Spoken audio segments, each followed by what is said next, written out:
in 5, 4, 3, 2, and 1. And welcome everyone to this episode of the Re-Leaders Podcast.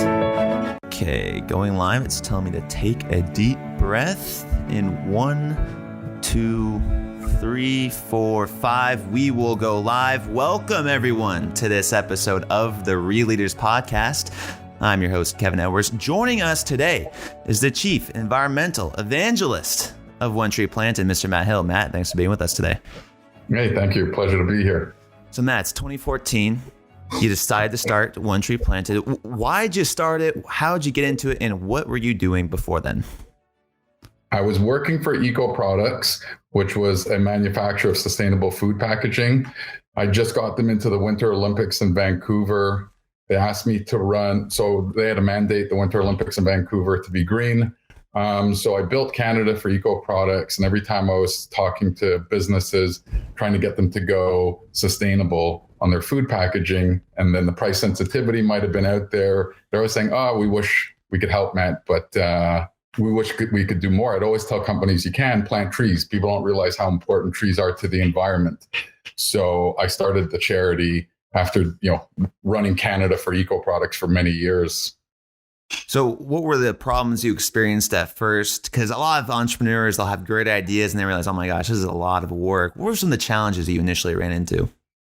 The first was to kind of prove the concept. Would really people buy in for, does $1 really plant a tree? Exploring what's out there, can you really do it? So the challenges were first kind of proof of concept, challenging kind of creating a charity, going through that and the legal aspects and figuring that out. And then the next challenge probably would have been, you're still that small guy and you don't have that credibility factor. So it was always trying to convince those businesses, like we're a solid organization, we could work with you.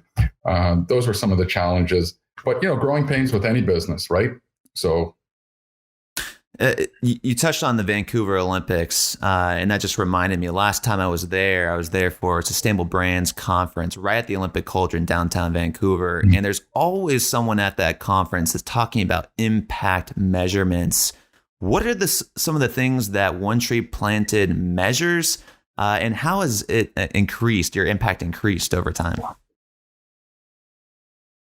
The impact measurements, recently we just hired 2 people that are forest experts from Yale School of Forestry, have their masters, and their job at One Tree Planted is to really look, beyond just the tree number. So yes, we'll plant trees. And then the big thing is, the carbon number, but what are some additional outcomes? So water quality, working with X amount of farmers, like social impact. So we're looking at other outcomes that are helping in a lot of ways, each region being different. Biodiversity, for example, soil quality.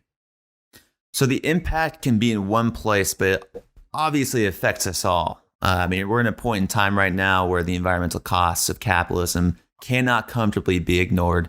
And people are starting to speak out about these issues, these topics. What do your projects look like around the world? How many are there? And what's really the impact? How has it impacted you, I guess? There's so many phenomenal projects going on out there. When I started One Tree Planted, it was about these great organizations that have been doing this work for 30 years, but people don't find them. Or when you go to their website, they're dated, or I found too technical. So One Tree Planted really, we're more on the story. It's an amazing project that might be in California that needs funding and support to help in this region. And Northern California is so different from Southern California. And then we'll jump down to the Amazon rainforest. When I go down there and see these amazing projects, and they've been doing this for many, many years, a lot of small farmers, whether we give them $8,000 to help, they're almost in tears when they receive this. And then going all the way to Australia, where we're about to do, millions and millions of trees with a lot of really sophisticated restoration organizations who know what they're doing. So they're also different in so many different ways. I could talk for hours about, how good some of these projects are. Well, people love stories. Explain your favorite story from a project, whether it's in the Amazon basin or up here in the Pacific Northwest with the whales. Yeah, one of my favorite one is that one in the Pacific Northwest with the resident orca whale. So we're planting 1.5 million trees through this corridor in Oregon, Washington State, going up to British Columbia. And the reason these trees we're planting, it's helping cool the water along these streams. And the reason for cooling the water is so that the salmon can come back for spawning. And they're not coming back for spawning as much as they used to because the water temperatures are too warm. And by planting these trees is cooling it. It's also cleaning the water. They'll repopulate. And the resident orca whale is dependent on these Chinook salmon for its food supply chain. So there's only 75 left. And when they looked into it, why they're on the decline, a big part is this salmon part. So you can realize how this is kind of all interconnected between planting trees, cooling the water, bringing back the salmon to populate, and then which helps the resident orca whale. And when we think about interconnectedness, the whales need the salmon need the fresh water needs the trees. A lot of organizations are thinking and think they need to have some type of impact in this world. How does One Tree Planted work with for-profits, and what can for-profits take away from nonprofits? Well, the for-profits right now, and especially in this critical time where we've seen in 2 months how much now you can see the mountains from afar where you typically couldn't see it in waterways. So what I've said, recently to businesses, and I find a lot of businesses now taking this time to focus on these projects for, next year. They're realizing now, because before I think people would be skeptical. Well, how do I know this is really going to work? And what this can be a long-term results. But now in 2 months, we can all see firsthand cleaner waterways, cleaner air, just ourselves. So I think companies now are doubling down, looking at opportunities. They reach out to us and they're looking for, just hearing these stories. And I can see their interest, their intrigue, even the enthusiasm now when I tell them these stories, because, I love the way that we're helping all these organizations around the world. And it's a collective effort. These nonprofit organizations will give their experiences and workings, what's worked, what hasn't worked, what can we do better, sharing that with the companies. And then the companies can kind of decide, how can we help? And they look at it in different ways. I'm sure. Yeah, exactly. What are some of the ways that, who are some of the partners that want to work with you? Why are they coming to you? And why specifically do they want to focus on reforestation and, let's say, carbon reduction? Well, for example, Nestle, the largest food company on the planet, which I never knew until I started working with them in so many different categories as well. They wanted to plant, they're doing a beta test, but they've committed to 3 million trees. They wanted to plant in Mexico because that's where they're sourcing their palm oil from. And they want to plant in Brazil because that's where they're sourcing their cocoa and dairy from. And then in Canada for their packaging and water. So they're trying to put trees in the regions where they have an impact. And our number one objective is let's get the 1 million trees in each of these countries. And our secondary objectives is looking in the landscape where they are sourcing their raw materials from and how close can we get these trees in the ground.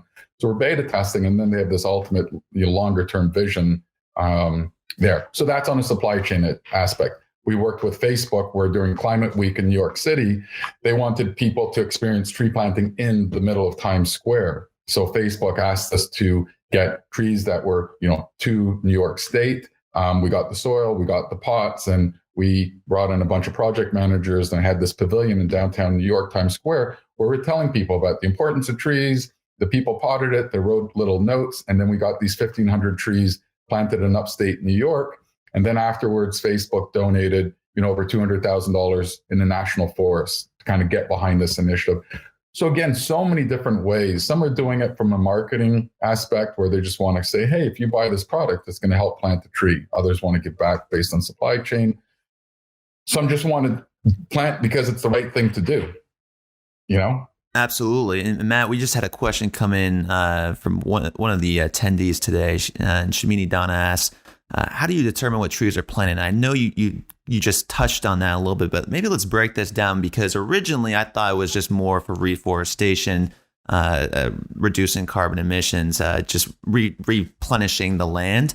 But you just mentioned about what type of trees we want to plant. Well, it can bear fruits, it can grow the economy, it can provide nutrition to these organizations. Maybe elaborate on what determines what trees you plant. So we work with the local experts there. So let's take California, for example, in Paradise. So Paradise is in Butte County. And every 10 years, it seems to be a massive, flare up in terms of massive forest fire. So they are asking in this critical corridor to do more oak trees because oak trees are a little more resilient to drought and to forest fires. what's been traditionally there. So we rely on them because they know that region. In Paradise Butte County is very different from like the Woolsey fire down in Southern California. California is broken up into 98 different resource conservation districts. Each kind of knows its space. Then when we donate money over to, let's just say Australia, for example, and they're working in a particular area, they know the tree species, and often they just need, additional funding to help them, collect more seeds, grow more trees in the nursery, and get them planted. That will benefit this, particular area. So again, to answer your question, native tree species, our local experts know what's best just because they're there on the ground. And we don't want to be the type of organization, take money and just send it to an organization and then tomorrow it's forgotten. We want to work with those partners, allow them to grow and to scale, and they show us the results. And, we're in for 3 years, 5 years, if not indefinitely, to just continue, with these successful programs with them. And that, I just want to elaborate because the same person asked the same question and just wants to know if you plant fruit trees. Yeah, so actually this Friday in India, we're doing 400,000 fruit trees and 100,000 mangroves. So in that region, they're excited. So we look at agroforestry projects. We're doing a lot of agroforestry projects. We're doing it in Rwanda and also in Peru. So it's not just putting a particular type of tree. It's a tree that's bearing fruit or nuts. So now there's a sustainable livelihood behind it. So it's just working with these small farmers and, providing that type of financial assistance to allow them to do this. So One Tree Planted is aligned with a few of the United Nations Sustainable Development Goals. Goal number 6, clean water and sanitization. Goal number 13, climate action. Goal number 16, life on land. Why incorporate these goals into the organization, and how have these goals perpetuated this impact? Well, us working with them, so a lot of times companies want to achieve or incorporate some of these sustainable development goals, and then we can help them with some of these. But, life on land, we helping with biodiversity. A lot of projects are connected to, we're doing a project, 1 Million Trees in Australia, that's helping with the koalas because they've been displaced because a lot of what, they're living in is not there anymore. Water quality, almost every project, is connected to helping with water quality. And a lot of people like New York City's, access to clean drinking water in a lot of major cities around the world are getting clean water from these forests that are on the boundaries of these major cities. Because when it rains and these trees absorb the water and then they're slowly releasing them over time. So helping with landslides in terms of soil erosion. I mean, there's just so many benefits to trees. And that's why when I started this way back when, I always tell people, people don't realize how important trees are to the environment, air quality, water quality, soil quality, providing health, biodiversity. They sequester carbon, creation of jobs. And now with what's going on, a lot of people now are out of work, and we're getting reforestation organizations like in British Columbia and elsewhere. They're saying they're getting so many calls for people who want to go back into the tree planting, for jobs, and there was a great article that was written in the New York Times about, we could create millions of jobs and get people out into national parks and plant trees because we need more trees. That was going to be the next question I was going to ask you was, how has COVID-19 impacted your operations? Are you finding more businesses are pulling out of partnerships, and are more volunteers wanting to contribute with, let's just say, extra time on their hands? I've seen a bit of both. So obviously when this happened, we were in this point of uncertainty. So that there was 1 month where we definitely saw everybody was on pause. What's going on here? What's the next steps? But I'd say outside of that month, we've progressed in a lot of ways because companies now have always been caught up in the day-to-day of regular business. But now it's allowed companies to kind of focus in on these projects that they've been wanting to tackle, and we've been having, great conversations with some really big companies out there that want to do some projects for, 2021. Others now, based on whatever industry they might be in, are just kind of reserving their cash to, see what's going to play out the next period of time. But I'd say much higher percentage on now focusing to developing a sustainable strategy. What type of organizations are you looking for? Small, medium, large, all the above? Organizations that share the same ethos? What do you have? All the above. I mean, I love working with these SMEs, these small to mid-sized enterprises. You can kind of make that decision that week, and the owner, or they're just saying, let's do it. And it's like 10,000 trees or 20,000 trees. And then, yes, we work with the bigger organizations that have deeper pockets, let's just say, a little bit more bureaucratic or very much more, but they've been doing some phenomenal stuff as well. And I think that all of us collectively make a difference. And I never go to the big companies and say, oh, give us millions of dollars. It's always been like, hey, it's 20,000, it's 50,000, but together this adds up. Absolutely. And for people listening out there, the message they have on the website, it's a great website, it's onetreeplanted.org. Highly recommend going on there. I should have been wearing my reforestation t-shirt today. I don't know what I was thinking, but you can go on there. It's $1 for a tree. And now, Matt, and you planted 4 million trees, like 4 million trees. It's a lot of trees. How do you do that? And did you run into any constraints as you continued to grow and grow and grow? Well, a couple of years ago, so it was 340,000 trees. Well, it's 100,000 trees. This is our growth. 340,000 trees. Then we went to 1.8 million. And then last year, we planted 4 million trees, but we actually raised almost 6 million. But because a lot of the donations come in that fourth quarter, and then so we have to plan into 2021. So it's going there. So almost 6 million trees that will be planted in 2019. And this year, 2020, will probably be over 15 million trees. So we're growing. But I think that, a lot of hard work. I got lucky with the timing, I think, because the environment, back in 99 when I was doing my MBA, I wanted to do it in the environment, an environmental master's. So I was ahead of the curve, but, it takes a lot of time because we're partners with the United States Forest Service. We're partners with the World Resource Institute. That just doesn't happen overnight. So doing a lot of meetings with them, speaking to them, understanding, they have to understand us. And now we've gotten there. And now all of a sudden, the environment is becoming very important. It's always been very important to me, since 20 years ago, 99, when I was graduating my undergrad poli-sci. We're now 30 people in the company. Last year, if you want to take this, last year we were 6 people in the company.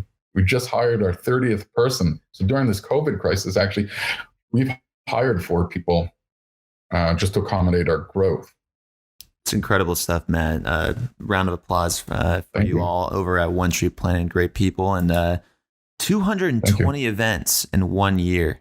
Now I'm thinking about that, and we did approximately the same amount of interviews that year, and I don't know how we did it because we did it a lot in one event, one area, one sitting. You have 220 events going on around a year. What are a few key ingredients of a good relationship? Because you just mentioned you've been able to grow and establish those relationships. So what are some good things that you're looking for in a good quality business relationship? And what have been some keys to decentralize your organization to produce 220 events? Well, I have to put all the what's the word I'm looking for? The kudos to our partners that are out in the field, because they're the ones that rally the troops. I mean, a lot of traffic comes to our website. So we have an amazing team in One Tree Planted, but they're constantly speaking to partners that might be in New York and in Boston, in Sydney, Australia. And, we send the funding to them to buy the materials that they need and get X amount of trees, and volunteers sign up on our website, and we coordinate that. So it's an effort all around, and then they just like working with us. And I'd say on both ends, because I try and keep it super simple. A lot of times when you want to seek funding, you got to fill out, tons and tons of paperwork to try and get $2,000. It's like, hey, you need funding to get trees in the ground. How can we help? And that's a big thing that I look at. How can we help you guys? And we listen to them. And then all we ask is make sure that these trees are getting in the ground, that they're going to survive, get us photos. And pretty much everybody's been so accommodating. And then on the business side too, big or small, I mean, like Unilever, they said, I'm always used to like companies dinging us on, we got to pay a fee to use your logo. We got to pay for this. I'm just like, look, $1 gets 1 tree in the ground. There's no minimums to work with us. Try and keep the agreement super simple to get you started. And then we jumped on a plane next week, flew to Peru in the Amazon rainforest, took a bunch of shots and video and sent back to the UK at Unilever so they could use it. And they're like, wow, we haven't seen something turn around that fast. And then customer service, like, like if you give a donation, what happened to my $5 I sent to you guys? If you don't hear Pete, then you kind of, wonder. So we just try and communicate as much as we can. And we don't try and position ourselves as donate to us. We tell more of the stories. And then I think people or businesses will end up wanting to kind of give based on the inspirational story on how this helped these farmers or helped, particular animals that are on the endangered species list, This being such a big problem, what do you see as the biggest threat to deforestation, to just overall carbon sequestering? Is it the soil? Is it the people? Is it the businesses? To you, what is the biggest threat to deforestation right now? I just say it's population growth because, as we grow as a population, we have to consume more food. We have to build more homes, build more buildings for business. So you need more land. You're cutting down trees to grow more food, so whether it's beef, dairy, palm oil, et cetera. So, it's small little things that we try and make tangible. Because a lot of people say, well, I'm not responsible for affecting the climate, but everything we do, I just use the consumption of stuff because we're always buying stuff. And then I hate to see waste. So it's small little things that you can do that overall make an impact, right? So I'm not expecting somebody to become a vegetarian, but if you just say, hey, 1 day per week, I'll be a vegetarian. It's kind of fun. Try it out. My kids are a vegetarian. It adds up. Now, your employees, are they coming to you with a shared sense of purpose? And what is that like? What does that mean to have a strong vision? And are you seeing that your employees are attracted to your organization because of it? I just think more and more people care about the environment. I don't think one person I hired, except for my most recent forestry experts. So the first two, like masters in art history and masters in journalism, these aren't things that were specific to the environment, but they cared about the environment. And, if you're passionate about this and you enjoy your job, it's not work, right? So I think we just have a great team. And one big thing is, our team's nimble. So when we see a particular, I'm always like refining processes. How can we continuously improve on all departments, operations to customer service to project management? But sometimes we're really pressed on a particular thing. So the team all chips in and helps out. So nimble team, nobody feels like they're siloed. We do team meetings all together. Don't like to use that expression, drink the Kool-Aid, but everybody just loves, I think, what we do. And corporate culture has always been very important to me. For the people watching this, listening to this on audio, how can they get involved? What are some things that they should know about One Tree Planted? I just think get your hands in the dirt. Like if you just Google wherever you might live in the world, you can try and find these great, reforestation organizations. I mean, they're literally everywhere. And then, they usually have a volunteer page. So you get out that's, within a reasonable distance for you. And then that organization itself will kind of say, hey, here's what we're doing. Here's the land. This is why we're planting trees. This is how it's helping. So I think that's the first start to just get involved, volunteer and get out there one day. I mean, we've done events. We did events for L'Oreal and the CEO was out. And then, he didn't realize, and a lot of people take forests or trees for granted. And when they were talking about, hey, these trees that we're planting right here and all these L'Oreal employees, they were in different departments. So they got to kind of bond and meet other people in different departments they don't typically get to meet. And then we got in teams. But he said, we need to do a memo internally to talk to all our employees about how important this is. But it's just by being out there and you're understanding the importance. So what I tell to the listeners out there, there's a lot of ways you can help. You don't have to go to those extreme levels. It's small little things in your daily habits. Tree planting is one part of the equation, but little things, we'll walk to work, bike to work, recycle, all of this stuff together. Matt, it seems like you've been aligned with forestry or environmentalism for quite some time. What's different about being the chief environmental evangelist of One Tree Planted versus your prior occupations? So undergrad in poli-sci, then worked in finance out in California and wore a suit. Wasn't for me. And then I just kind of started my own business. And I think once you get that entrepreneurial bug, you kind of just, you can't go back to the 9-to-5 corporate type of life. So I started a few businesses and you learn, from mistakes and from successes. And I get to wear flip-flops to work. I wear my shorts, and every day is just awesome going into work. And I think the employees are all a part of it, all on the same page. Worked in finance, started, a couple of businesses. And then, in the back of my head, when I had kids and I was building that sustainable food packaging business, traveling all over the country, but again, still representing the manufacturers, I said, you know what, I'm going to start that charity because I know there's a lot of businesses and people out there that would love to help the environment. They just don't know where to start and what to do. And, it's not a big amount of money. So for every dollar, so if somebody wants to give $1 or $5 or $500, they can do that. And it's making sure that these partners that we work with, these organizations around the world, are vetted, because you don't want to give Bob's your uncle in Brazil, $20 and not sure that this is the right organization. Trees are going in the ground.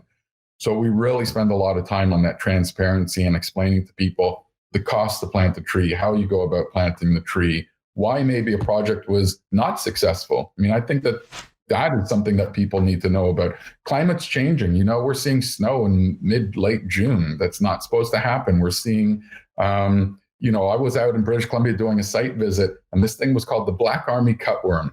And I was expecting to see some devastating monster out there ripping apart the trees. It was a little tiny caterpillar. And for whatever reason, gazillions of them came out and just decimated millions of trees that we planted, and literally no success. So there was 32 experts from a lot of different fields that were out there and say, if you ever see this Black Army cutworm, they were saying to the tree crew chiefs and everything, you have to stop and move on to the next project because they're just looking to eat anything that's out there. So, they'd only seen this 3 times ever in history. And it was because when a forest fire gets to a level 6 and it chars the ground so hard, these moths are just attracted to this high intensity heat. And then they lay their eggs. So literally all these moths came to when there was this massive forest fire, laid all of their eggs in the ground. And in the springtime when we were planting, they all came out and just ate everything. So they literally said, stop. And I've gone to Florida with Florida State Forestry, and they're looking at more and more frequent and bigger hurricanes. Which trees withstood that hurricane? Which ones went down? Maybe let's change up the mix to the type of trees now that are more resilient to hurricanes, create windbreaks. So they're having other type of positive effects. Yes, we're still planting a tree, but we're looking to, the new type of climate we're living in. So you as an organization as well are adapting, just like the nature. You're trying to improve the outcome of many of these projects. Now, I'm thinking, Matt, there's a lot of talk right now, about just movements in general. There's one that's going on right now with the I Can't Breathe, Black Lives Matter. There's climate change has been going on, like you've mentioned, for years and years and years. And it seems like no matter what we do, it's increasingly is getting worse and worse and worse. With your transparency, your storytelling, you're able to, and I would recommend to anyone listening to this to go online to onetreeplanet.org. You can see all their videos. The YouTube channel is phenomenal. You can visually see the transparency, the storytelling aspect behind this. There's been tons and millions and billions of dollars of capital now in impact investments that are working towards either for-profit or non-profit solutions to take on these 17 sustainable developmental goals. Matt, do you think that these goals can ever be achieved, or are they going to continue to increase with, like you said, the global population increasing? Look, I've talked to some big organizations that are making some big commitments and claims, and you hear these pledges and commitments by whatever organization, but then you see no action, right? You hear about it, but then show me the proof in the pudding that you got at least a few million trees in the ground and tell me how it's having an impact. Because it just kind of, you hear this big number one day, but then tomorrow it's forgotten. I always tell companies or these organizations, you have to create longevity to it. So showing people, like the videos. So that's one of our strategies, is the video, these stories. So look, and then companies that are doing the right thing, people nitpick it and they're always looking for holes, but at least maybe they're trying to do the right thing. Might not be perfect right now, but it's an attempt. And then we're learning from these trial and errors, let's just call it, like anything in business, right? Or in life, right? Didn't work that time. I'm going to do it differently this time. So I think it's the same thing with the tree planting and the environmental part. What I say to big companies, is that they have deep pockets, and I think but it's like explaining it to them And I think that they are looking at it from a different angle now versus before. Everything was looked at from return on investment. How do we make money out of this? But I think now companies are looking at it because it's the right thing to do. So it's a broad way to look at this. But there's a lot of great initiatives that are happening out there, but they're mega projects and like they take many, many years. But going to our generation, let's just say, people want instant gratification. We all know that here, right? So if I give you the money now, I'm not going out tomorrow to plant your tree. I got to collect the seeds. I got to kind of collect it and do it during the right season. So there's a combination of a lot of factors, but my big general point is we're trying, we're making attempts, might not be perfect, but we're going the right direction. I think you touched on a good point, and that's, capitalism, like any iPhone, could be updated. It needs some updating, and the people at the top who are decision makers can make those decisions. So, Matt, the question to you is, what type of leadership is needed from municipalities, from leaders of organizations who control the whole body, the whole means of the company? What leadership is needed from them to effectively pursue and change something like this? I think willing to take risks from a leader perspective and to be bold. So I find a lot of people maybe are waiting for the first person to make that. So who's that leader that's going to willing to take that risk, be bold? So like the grocery stores, and I was saying, get rid of styrofoam and use these fiber-based trays instead. And, a styrofoam tray is 3 cents. A fiber tray is 5 cents, but they're up in arms and they're like, that's 40% more. I'm like, it's not 40% more, it's 2 cents more.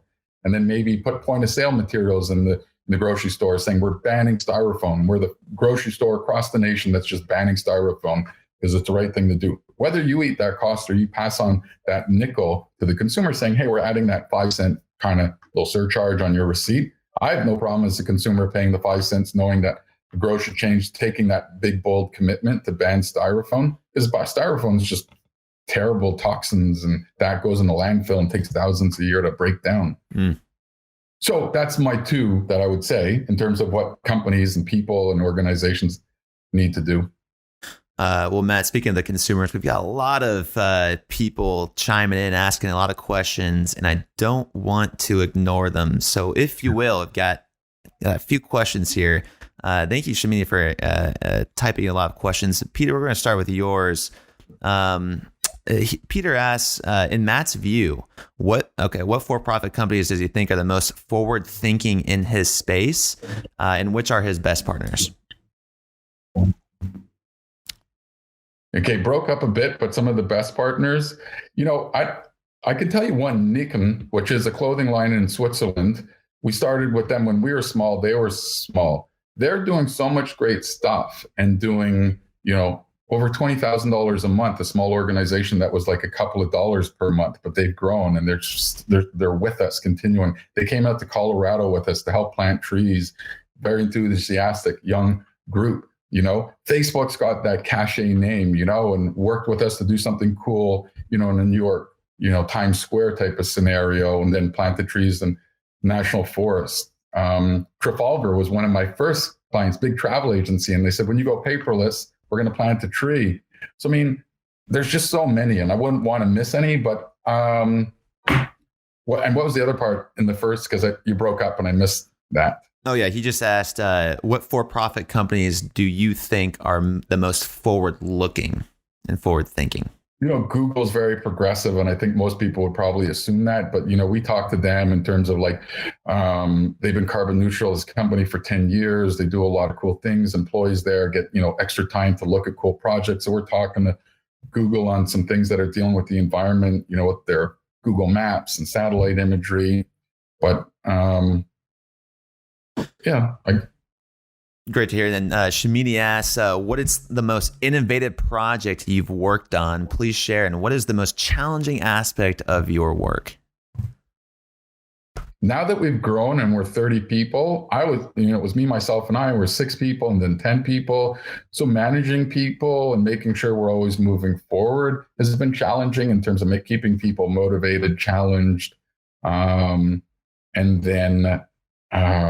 So that part has been challenging, dealing with the growth and some sort of hyper growth as well, and making sure every dollar is tracked to every project and making sure that those people who donated, and I try and keep everybody treated the same. Whether you donated $1 or you donated $100,000, you still get the same communication touch points. Yes, some of the bigger companies ask us because they want to talk to the marketing team and they want to organize a trip to go down to see the site. But if somebody who donated $1 to me said, hey, when can we go see a project in Toronto?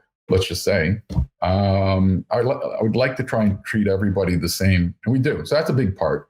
Corporate culture, maintaining that. So there's no Debbie Downers. That's the word I use. Everybody's kind of optimistic and loves what they're doing. And what was the first part to that question that she said? She was asking, just the most innovative project you've worked on.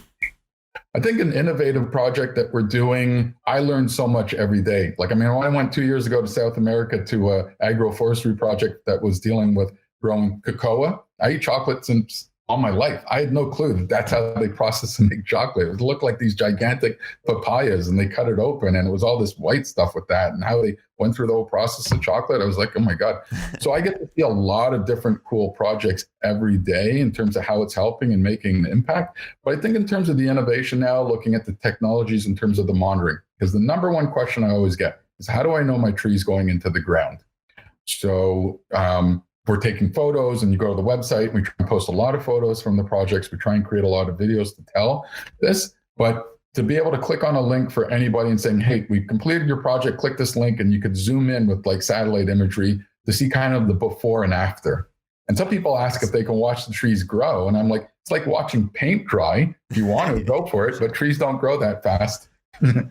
Maybe one day they will. Who knows? All these efforts, one could consider could be all for the next generation to sustain the population. For the kids, it's all for the kids. We had another question come in, and actually a few questions come in about the involvement with our youth. Do you have any opportunities for teens and high school students or university students to get involved? Yes. So we're working on that. So one, we're going to have a Costa Rica trip come next summer where, you could go to Costa Rica. Costa Rica really sets the benchmark in terms of conservation efforts. Countries are striving to be like Costa Rica. We're doing a project where kids could go to the Amazon rainforest and stay there for 2 weeks and live with the family and go out and do work. And we're also going to do one in British Columbia. It's hard work, tough conditions, but I think the people who volunteer want to go out there. They're all ready for the hard work. The part that would be the toughest for me, and I've been to some of the sites where the mosquitoes and the black flies, you can literally part the air with the mosquitoes. It's a fog and they're buzzing in your ear. So getting up at 4:30 in the morning, getting on the truck, going to the site, working all day, no problem. But those mosquitoes buzzing in my ear all day. Oh man, that's a lot. I can only imagine the amount of things that you've been able to see and experience. So with all of that in mind, you've had a lot of impact. How have the planning impacted you?